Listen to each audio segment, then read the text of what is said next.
Somdana Kelen amadi khaba Tomal gidahana chatlasi haiduna Tomal gi yum tamna laklami Tomal gi thonggalda mi khara marang tawrami aduga yumdusu tekthaduna leirami khaba gari khamduna kumtharai khabana kainumta hangjageba nupa amana kari haigadaba oza Tomalbu kaidoba yawbuge nupa duna hairaklami magi yum mai chawlakpadagi mayamna muthanaba honabani laibak thibadi masadagi chakpa horakpana kanba ngamhoutre khaba amadi Kelen changchinduna Tomalgi hakchangdu yenglai akibagi masakni tawrumliba mataw adu khaba amadi Kelen haifet yengduna tumina thorai makhoi anigi lambi leiraktre haiba makhoi khanglami anidu gari thawduna lai ngasai makai pukngan nganduna leiramba thaja mahaksu pungmam mamsinkhre nongsu akhak arak tawba horai tanja aduda makoina thawrakliba gari adusu yaraklamde khabana lamhangsida gari sisu yaraktrene tawrse nongsisu taraene magi phone du lauthoptuna phone tawnava tawi adubu network amata karamde khaba Kelen na wahai amata hairaktabaduda haifet yenglai Kelen khaba tamna hatlage matagum makhori charam melai khabasu hingnaba haiduna Kelen bu kauthoklamlaga gari dagi kumthaduna chelai Kelen gyan khangta tarai Kelena ita kadai dano Kelen su khaba na chenkhiba adomda tanarai khaba Kelena tanarakpa aduda masu adumak cheli sum chelakpana makhoina nawbigi mai thage tawkhiba mafam adumak oina leirami makhoi animak mapa aduda chaplepi makhoi ani yengnei mafam aduda mi ama lakpagum soro tawba makhol ama tarai khaba wasungangde tumina leptuna lei Kelen chengadavagi tawi tanja aduda khabana Kelen gi makut adu ta farga pocket dagi machin tumba pot ama Kelen gi makutta thilai Kelen khabana thilakpa aduda chaina khol adu khangli upai thiraktuna khaba bu kauthoi Kelen sauningbagi mayaina utup ama thiraga khabada kalli khabana ayo kaino tawrsibo Kelena pumnamaksing asi nang thonba ngakta natra ha khabana aina kaidokrabage Kelen su wangangli nangi natung ilamdrabadi ngasi thokleba mayamse thokloitawani aduga hojingna aibu hanabasu tawba sari adu hairaga amu kange tawrai khambana aina karamba matamda nangbu hanaba tawkhe hayo aigi itung ilwasu nakhoi mamal chapchana ai pikhiba natra makhoi anina mare yetnaringai mathaktagi I tup launa khabagi makokta tarai khaba magi makokta karigumba khara tarai khangwadagi machi lengba ngamlamte Kelen khabagi makokta I tarakpa aduda mathakta nonkhattuna yenglai yengkhatluba matamdadi langlengi akiba saktam adu mangak adu thatkadavagi mawongda yanthaduna idu tarakpa oirami Kelen madu uruvada maning khanghanhalli khaba Kelen gi mataw aduda ngakchanai khaba magi makok adu ichotpagum tawi haiduna makhut aduna makok aduda haifet thenglaga yenglakpa matamdadi I oiramba aduda masu mathakta fat yengkhalai khaba tawramliba mataw adu uvada masu maning khanghanhalli tanja aduda khanghodana mathaktagi Tomalgi makok khakta oina leimaida tarai tasengna akibagi masakni animak maning loina halli chensi kadai leisi kadai gyan tadava haibadu oire akiva namasa sing adu ithak thakat khre tanja aduda nongsi suba horakle umnamak mamsin lakle Kelen amadi khaba mi taba lambi thiduna lai makhoi anina sum lakpada mangda nupi ama kanna chelakpadu urami Kelena kanano asida chelai sibo nupi su manbugum tawe khabana kodaino aidi udena Kelen makhut adu thinduna tai asida chelai base khabana kaino mi ai kemtu u phangdi haina ringai tanja aduda Kelen gi manakta nupi adu yoroklami nupi duna tama ai pamukta kan biyo Kelena kaidoragi ibema nangbo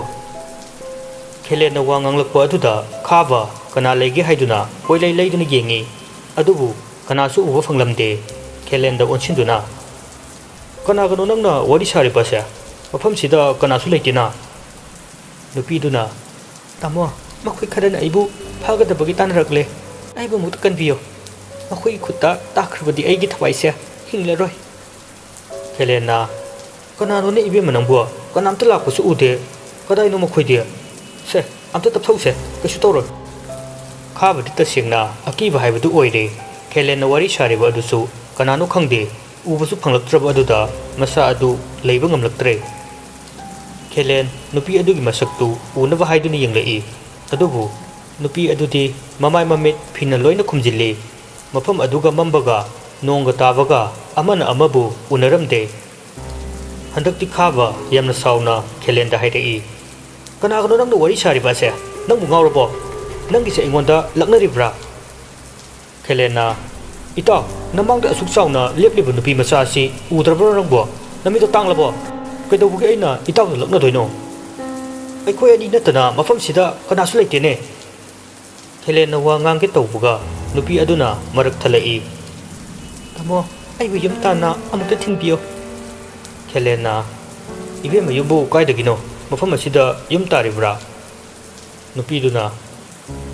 tai asomda chatlaga adum yore asomdabu yum leibrane leiye fare adudi ai thinbirage khabana kaino kanano nangna thindori sita nangi se aibu laknaribra natraga karino sengna amukta di hayo ai kanasu ude aina udraga nangna karamna uribano Kelena ita namangda leiba nupi asi nahak tasengna udrabra uraga bu aina hairibase haikigadrane Kelen mamaidu onthorakpada nupi adu leiramtre Kelena kaino hujikta sida leiramba adubu kadai chakraba khabana ita nang ngawre aikhoi panthaduna leiragumsi chatnaba tawsi ita nongma su akha parang loinana kanba sum henjilai amamba marak aduda chatke hek makong thangalakpaga karigumba pot amada khaba makong adu panduna tusilli khaba panliva pot aduda makong satnava hotnai adubu ngamlamde pot adu karino haiduna maraga yenglakpada chot chot lawba ama oirami asum nalakpa matamda mi oi kai oi tawi tanja aduda nongmamisu kanna khaglakli ure matam aduda langlen gi mamai nakan namada maina chakraba mamit nama chothokuna leiriwa adu tanja aduda khanghoudana langlen mamit khangpang panglai madu ubada khaba amadi Kelen maikai tongan tongana chenkhi somda Kelen chen li haiwa khaktani leiriwa mafam adudagi machi karisu lenglamde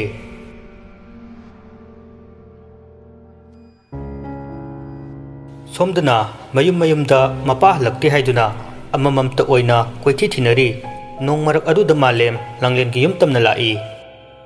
memchaga thobuga wari saduna leirami malem imungda changlaktuna langlen bukanna kaujai malemna langlen borpa aduda memchaga thobuga su thorei thobana ibungo kai leire malemna pabunga langlendi thobana magi kada tumlam gani makok chik e haikhibani malem karimata hairamdana langlen gi rum tamna karai memcha malem gi matau aduda pakhaladuna matung inarei thobodi malem gi matau adu shor sangna hondoktuna mamit chena usilli langlen gi rumda changlubu matamdadi langlen leiramdre malem kumtharaktuna babu langlen leitena thobana malem khuru khuda kunthaduna kablai babu ai phattabu kanabusu katkhatloi adubu aigi michina aigi ipabu langlen gi makhutmakna hatpadu uhanbiyo babu malem makut ani du lonaduna thobada hairei pumnamak khanglava thobana sor sangna khondoroktuna hairei tamthirava saklon kaya aduna mafam kadai yauna chatlamgani haiwa khangdribani matau karamna aikhoina mama machagi khungul ligani malemna babung bokhoi khungul liruse babung amuk tiengbiyo babung amuk ta thibiyo thobana phare chachi malem thauba amadi memcha makhoi ahum ꯊꯔꯣꯕꯨ ꯂꯧꯔꯨꯔꯒ ꯂꯥꯡꯂꯦꯟꯒꯤ ꯈꯨꯡꯒꯨꯜ ꯂꯤꯔꯛꯏ꯫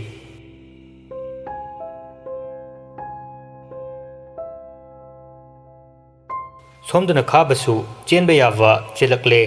ꯋꯥꯔꯗꯨꯅ ꯃꯥꯁꯨ ꯎ ꯑꯃꯒꯤ ꯃꯈꯣꯡꯗ ꯐꯝꯗꯨꯅ ꯄꯣꯊꯥꯔꯤ꯫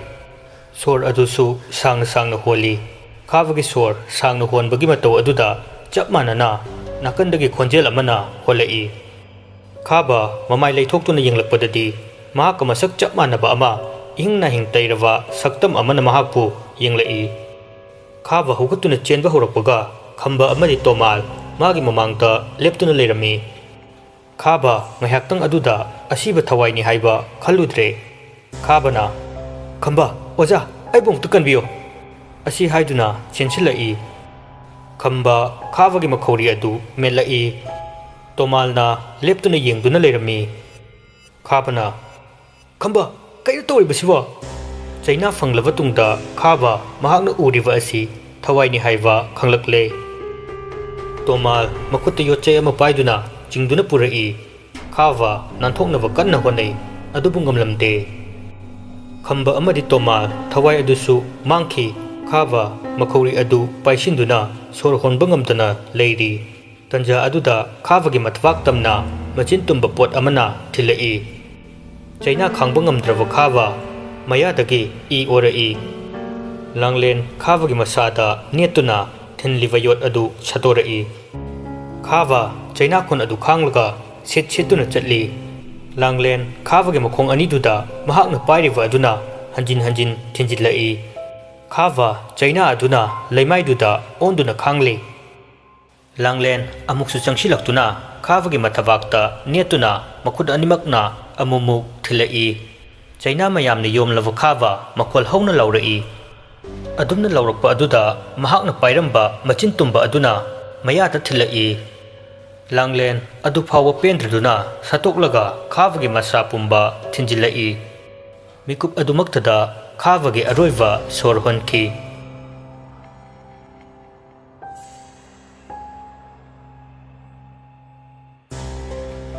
ꯁꯣꯝꯗꯅ ꯃꯥꯂꯦꯝ ꯍꯣꯏꯁꯨ ꯃꯐꯝ ꯑꯗꯨ ꯌꯧꯁꯤꯜꯂꯛꯂꯝꯃꯤ꯫ ꯈꯦꯂꯦꯟ ꯃꯍꯥꯛꯅ ꯆꯠꯂꯤꯕ ꯃꯐꯝ ꯑꯗꯨ ꯃꯆꯤ ꯂꯦꯡꯂꯛꯇ꯭ꯔꯕꯗ ꯀꯔꯤ ꯇꯧꯒꯅꯤ ꯍꯥꯏꯕ ꯍꯥꯏꯐꯝ ꯈꯪꯂꯝꯗꯦ꯫ ꯃꯍꯥꯛꯀꯤ ꯇꯨꯡꯗ ꯃꯤ ꯑꯃꯅ ꯀꯔꯤꯒꯨꯝꯕ ꯄꯣꯠ ꯑꯃ ꯆꯤꯡꯗꯨꯅ ꯄꯨꯔꯛꯄꯒꯨꯝ ꯇꯧꯔꯝꯃꯤ꯫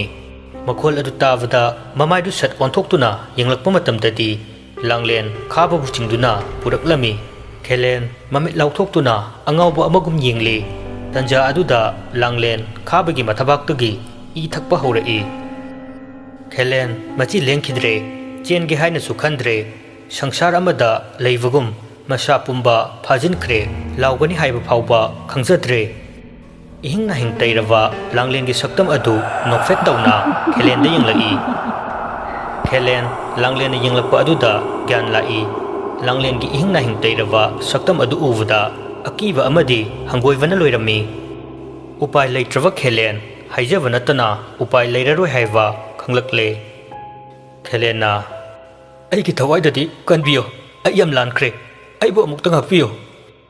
ꯀꯟꯕꯤꯌꯨ ꯍꯥꯏꯕ ꯋꯥꯍꯩ ꯑꯗꯨꯗ ꯍꯦꯟꯅ ꯑꯁꯥꯎꯕ ꯑꯣꯏꯈ꯭ꯔꯕ ꯂꯥꯡꯂꯦꯟ ꯈꯦꯂꯦꯟ ꯇꯝꯅ ꯆꯣꯡꯁꯤꯟꯗꯨꯅ ꯃꯈꯧꯔꯤ ꯃꯦꯠꯇꯨꯅ ꯊꯥꯡꯒꯠꯂꯛꯏ꯫ ꯂꯥꯡꯂꯦꯟꯅ "ꯀꯟꯕꯤꯕ? ꯑꯩꯅ ꯅꯪꯕꯨ ꯀꯟꯕꯤꯕ? ꯑꯩꯅ ꯀꯟꯕꯤꯌꯨ ꯍꯥꯏꯖꯈꯤꯕ ꯃꯇꯝꯗ ꯅꯈꯣꯏ ꯀꯅꯥꯅ ꯇꯥꯈꯤ? ꯑꯩ ꯈꯛꯇ ꯅꯠꯇꯅ ꯑꯩꯒꯤ ꯏꯆꯥꯕꯨꯁꯨ ꯅꯈꯣꯏꯅ ꯁꯔꯥꯛ ꯇꯝꯈꯤꯕ ꯅꯠꯇ꯭ꯔꯥ? ꯉꯁꯤꯗꯤ ꯅꯨꯃꯤꯠꯇꯨꯒꯤ ꯂꯃꯟꯅꯤ,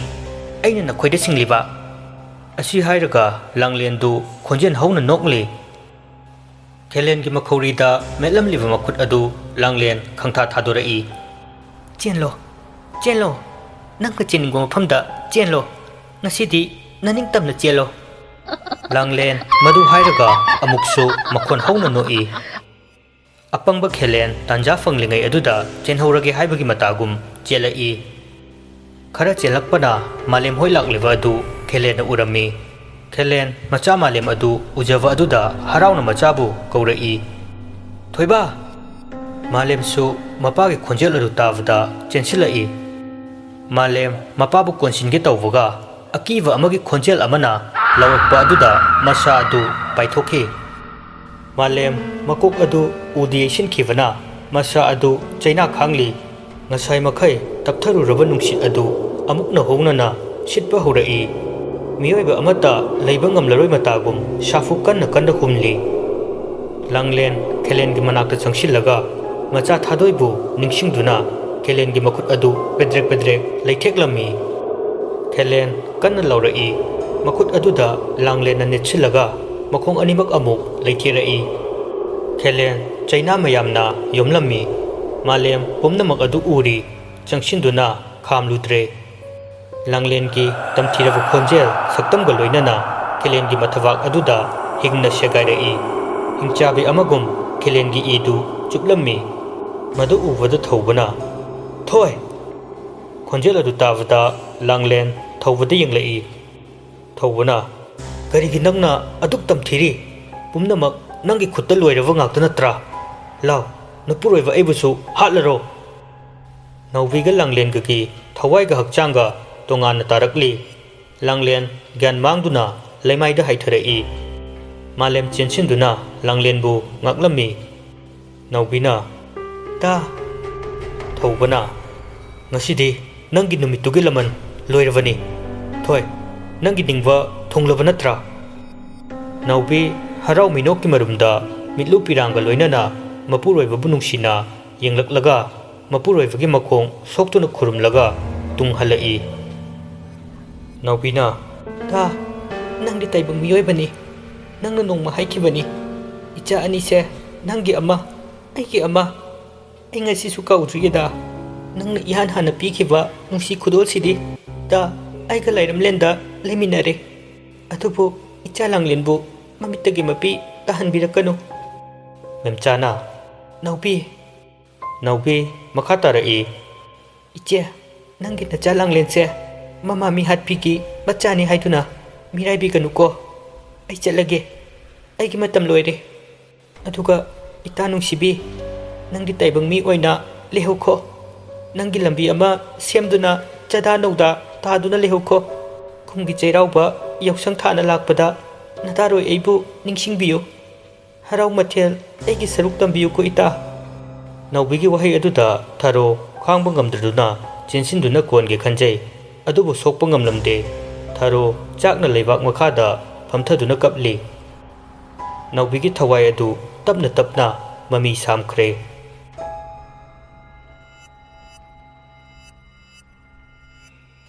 ꯆꯍꯤ 5ꯒꯤ ꯃꯇꯨꯡꯅꯤ ꯃꯥꯂꯦꯝꯅ ꯍꯩ ꯂꯣꯏꯗ꯭ꯔꯤꯕꯔꯣ ꯂꯟꯆꯦꯟꯕꯤꯅ ꯄꯄꯥ ꯃꯥꯂꯦꯝꯅ ꯃꯃꯥꯕꯨ ꯂꯣꯏꯍꯧꯔꯕꯣ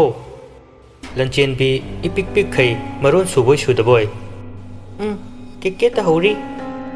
ꯂꯥꯡꯂꯦꯟꯅ ꯂꯣꯏꯁꯤꯟꯐꯝꯒ ꯈꯪꯗꯦꯍꯦ